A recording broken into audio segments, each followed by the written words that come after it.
Hey guys, welcome to Kaioshin Capital. This side Janmajay. I hope you are doing well. तो हमने basically बहुत सारे videos cover कर लिए हैं.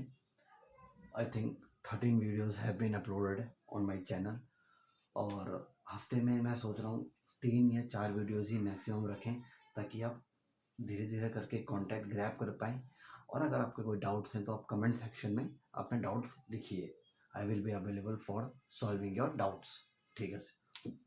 तो आज का जो वीडियो होने वाला है वो है व्हाट इज़ हाइपोथिकेशन.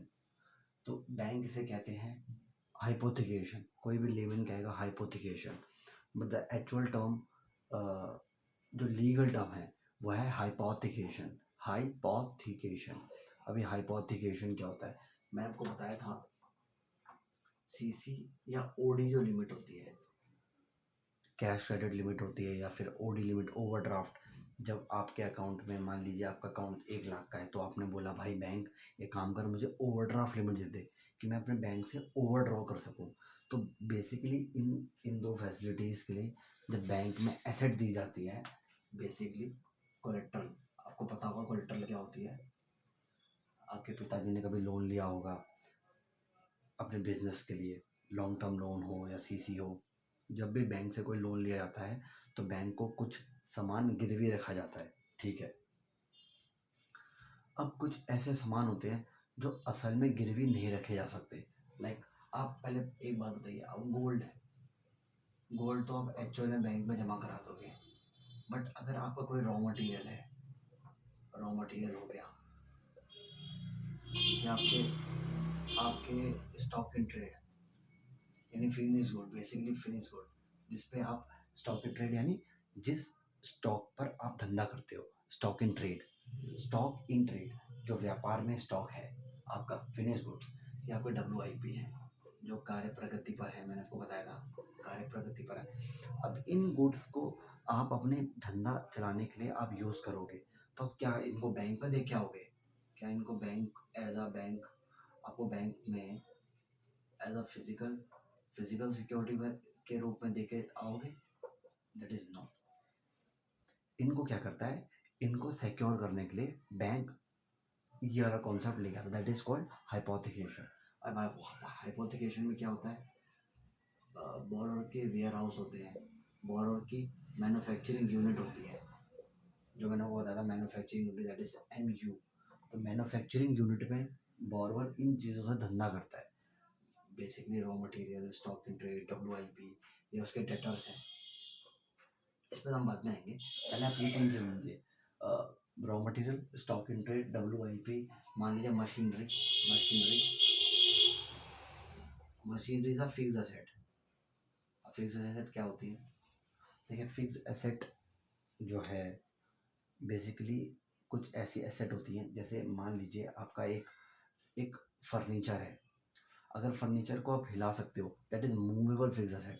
बट अगर आप फर्नीचर को आपने ज़मीन पर गाड़ दिया और उसको परमानेंटली फैस्टन टू द अर्थ हो गया, यानी आप उसे निकाल नहीं सकते, that is immovable fix asset. तो दीज आर मशीनरी. अगर आप मूव कर सकते हो that is fix asset. And अगर मशीनरी को आपने एक जगह पे गाड़ दिया यानी लगा दिया आपने उसको, एक तरह से जैसे अपने कपड़े को स्टिच करते हो तो अब ये हिलने वाला नहीं है, कपड़ा स्टिच हो गया. उस तरह से आपने मशीनरी को स्टिच कर दिया ज़मीन पर, तो that will be termed as immovable fix asset. तो movable that is MFA, movable fix asset. और IMFA that is immovable fix asset. MFA and IMFA पे हम अलग से चर्चा करेंगे. उसके लिए हाइपोथिकेशन एग्रीमेंट नहीं होता, उसके लिए कुछ और एग्रीमेंट होते हैं. बट हाइपोथिकेशन होता है raw material, stock in trade और वर्किंग प्रोग्रेस, या आपके मशीनरी के लिए या डेटर्स के लिए. तो अब ये देखिए, अब बैंक कहेगा, बैंक के पास एक बोरोर आया, बोरोर ने बोला कि भाई मेरे करंट एसेट पे चार्ज क्रिएट कर दो. ठीक है, चार्ज तो क्रिएट होगा, चार्ज क्रिएट होगा.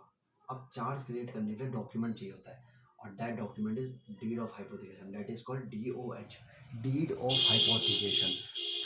बैंक और बोरोर के बीच में एक एक एग्रीमेंट बन जाता है, but it is not in the form of agreement, but it is simply a declaration और undertaking given by the borrower. DOH जो होती है वो बोरोवर साइन करता है केवल. बोरवर साइन करता है, नॉट साइन बाय बैंक। देखो फैसिलिटी एग्रीमेंट जो होते हैं, फैसिलिटी यानी जो सैंक्शन लेटर में फैसिलिटी गई है उसके हिसाब से बहुत सारे क्लॉजेज आते हैं एग्रीमेंट के अंदर, और बैंक और बोरोर के बीच में साइन हो जाता है, that is a facility agreement. उस पर हम बाद में चर्चा करेंगे। This is a part of hypothecation. तो हाइपोथिकेशन जो है वो आपका सिक्योरिटी डॉक्यूमेंट है। सिक्योरिटी यानी जब बोरोवर अपने कोलेटर लेके आ रहा है तो अपने कोलेटर सिक्योरिटी ला रहा है, यानी जिस चीज़ को गिरवी रखकर वो बैंक से लोन ले पाएगा, दैट इज़ कोलेट्रल। तो कोलेट्रल सिक्योरिटी के रूप में वो अपनी चीज़ें ले आया, raw material, stock in trade, WIP, MFA, है ना। तो इन चीज़ों के बेसिस पर बैंक उसको लोन दे देता है, ठीक है। और किस बेसिस पर लोन मिलता है? ड्यू एज के बेसिस पे। ड्यू एज आपकी क्रिएट हो जाती है, बोरोवर साइन करता है, बहुत सारे क्लॉजेज होते हैं। अब उसमें क्या क्या क्लॉज होते हैं मैं आपको बताता हूँ। बेसिकली मेन क्लॉज ये होते हैं कि कभी भी जो बोरोवर है उसके गोडाउन में इंस्पेक्शन हो सकती है। इंस्पेक्शन यानी बोरोर कह रहा है भाई मेरी मंथली, बोरोर बैंक को मंथली स्टॉक स्टेटमेंट देते हैं, दैट इज स्टॉक स्टेटमेंट, यानी basically summary of stock. Stock statement को तो हम अलग से समझाएंगे यहाँ पर। स्टॉक स्टेटमेंट मतलब हर महीने का मेरे पास इतना स्टॉक था, इतना बिका, इतना प्रोसेस हुआ, इतना रह गया, बना, बिका और प्रोसेस हो गया, फिर रह गया। तो इस तरह से चार चीज़ें बाइफिकेशन में आती हैं। कितना मेरे पास मैंने खरीदा, कितना मेरे पास पहले से था, कितना मैंने प्रोसेस किया, कितना किया प्रोसेस, एंड कितना मैंने बेच दिया, और बेचने के बाद जो मेरा बच गया वो सब बोरोर बताता है स्टॉक स्टेटमेंट से। तो DOH के अंदर एक क्लॉज आता है कि कब हम चाहें तो, बैंक कभी भी चाहे तो बोरोर के गोडाउन में इंस्पेक्शन कर सकता है। उसके बाद एक आता है ऑडिट। बोरोर एग्री करता है कि हाँ, जब भी बैंक चाहेगा तो बैंक अपने ऑडिटर्स को भेज के मेरे गोडाउन में भेजेगा, और मेरे गोडाउन में जितने भी स्टॉक हैं उनका ऑडिट कराता है। बेसिकली द स्टॉक ऑडिट, एक स्टॉक ऑडिट होता है, स्टॉक ऑडिट। तो स्टॉक ऑडिट होता है जब भी एक बेसिकली बड़े बड़े बोरोर्स होते हैं जो 5 करोड़ 10 करोड़ या उससे ऊपर के लोन लेते हैं, तो उनका स्टॉक ऑडिट होता है कि जो उनके एक्चुअल में जो बैंक को दिखा रहे हैं स्टॉक, वो एज ऑन डेट उनके दुकान में है भी या नहीं है, या फिर पागल बना रहे हैं। तो इस प्रकार से आपके DOH में बहुत सारे क्लोज आते हैं। गोडाउन ऑडिट, ऑडिट का आता है। आप स्टॉक स्टेटमेंट की जो आपकी जो सबमिशन है वो मंथली होगी या क्वार्टरली होगी। अब आप 3 महीने में एक बार स्टॉक स्टेटमेंट देंगे या मंथली देंगे, वो सब भी DOH के अंदर आता है। तो बेसिकली DOH के अंदर बहुत सारे क्लॉजेज आते हैं। DOH में एक प्रिंट मार के लाऊंगा एक बैंक का, बहुत ही ज़बरदस्त फॉर्मेट है, उसके ऊपर तो अलग से वीडियो आएगी। आप अपनी अभी ये समझिए कि DOH है, that is a part of security document. Security यानी आपकी कोलेट्रल जो बैंक में गिरवी रखी गई है, ठीक है। तो आई होप आप इतना तो समझ गए होंगे कि एक फैसिलिटी के बिहाफ में बैंक को जो बोरोर ने है वो अपनी एक कोलेट्रल दी है, और कोलेट्रल के रूप में collateral collateral security collateral security में जो बोरोर ने दिए हैं CA करंट एसेट और MFA that is movable fix asset. तो करंट एसेट के अंदर आता है स्टॉक, स्टॉक इन ट्रेड, जिस जिस जिससे आप धंधा कर रहे हो, stock in trade, raw material, WIP, हर चीज़ आती है। अब बेसिकली डेटर्स, अब डेटर्स डेटर्स कोई चीज़ तो है नहीं। आपने किसी को माल बेचा होगा तो आपका पैसा कहीं फंसा हुआ है, आपका पैसा कहीं फंसा हुआ है, वो आपको पैसा देगा। तो अब आदमियों को तो उठा के बैंक अपने अपनी गोदी में रखेगा नहीं कि भैया तूने इसका पैसा देना है ना हमारे बोरोर का, एक काम कर, तो मेरे मेरे गोडाउन में आ जा, एक काम कर हमारे बैंक के किसी ऑफिस में बैठ के वो पैसा दे, ऐसा नहीं होता।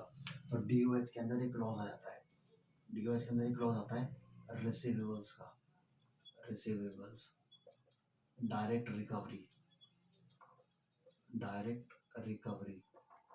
तो डायरेक्ट रिकवरी मतलब धंधा जो है वो चलता रहेगा, यानी उसने सामान बेचा, बोरोर ने डेटर को बेचा, डेटर के पास थोड़े दिन तक पैसे फंसे, डेटर ने पेमेंट कर दी बोरर को, और बोरर के पास जैसी पेमेंट हुई, थोड़ी पेमेंट उसने बिजनेस में लगाई, थोड़ी पेमेंट से उसने बैंक की जो आउटस्टैंडिंग अमाउंट है वो पे ऑफ करता गया। इधर से बिजनेस चल रहा है, इधर से पे ऑफ हो रहा है, बिजनेस पे ऑफ, बिजनेस पे ऑफ।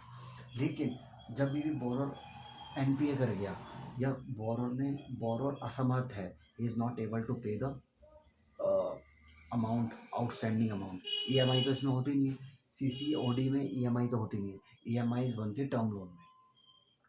तो मान लीजिए अगर वो जो बोरोर है वो अपनी ईएमआई सॉरी मतलब अपना जो आउटस्टैंडिंग अमाउंट है वो नहीं दे पा रहा, तो बैंक डीओएच में क्लॉज डाल के रखता है, दैट इज़ ये डायरेक्ट रिकवरी। एक काम कर, तो अपने घर में बैठ, हम सीधा तेरे डेटर से डायरेक्ट रिकवरी कर लेंगे, तूने हमारे एग्रीमेंट में साइन कर रखा है, बोरोर साइन करके देता है डीओएच कि तुम कभी भी डायरेक्ट रिकवरी कर सकते हो।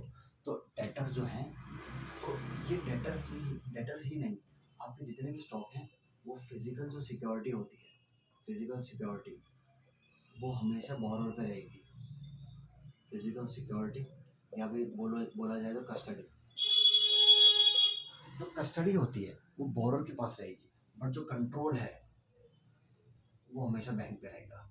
बस यही था इस वीडियो का जो करक्स है, the control will be in the hand of bank, कि हम चाहे तो तेरा स्टॉक कभी भी बेच सकते हैं, कभी भी उसको अपने हाथों में कर सकते हैं, पर बट कब करेंगे, जब तू डिफ़ॉल्ट करेगा, या जब तू फ्रॉड फ्रॉड करेगा, या जब तू एनपीए होगा, तब हम ये कदम उठाएंगे। अभी तो तू जो कर रहा है वो करता जा, अपना डेटर से पैसा ले, अपने बिजनेस में लगा, थोड़ा हमें पे ऑफ करता जा, बिजनेस में लगा, पे ऑफ करता जा। तो the control is in the hand of bank, but the custody is in the name of borrower. Borrower के नाम पे कस्टडी है, बोरोअर के वेयर हाउस में गुड्स पड़े हुए हैं, लेकिन बैंक अपने घर में बैठे बैठे, अपनी ब्रांच में बैठे बैठे बैंक उस चीज़ को कंट्रोल करता है on the basis of DOH, deed of hypothecation. तो यही था इस वीडियो का करक्स, और आई थिंक मैंने सारी चीज़ें कवर कर ली हैं कि डीड ऑफ हाइपोथिकेशन क्या होती है, उसके अंदर क्या क्लॉज होते हैं, किस चीज़ के लिए वो बनती है, बैंक के पास कंट्रोल होता है, कस्टडी नहीं होती, और बोरो के पास कस्टडी होती है, बैंक के पास कस्टडी नहीं होती, बैंक के पास कंट्रोल होता है।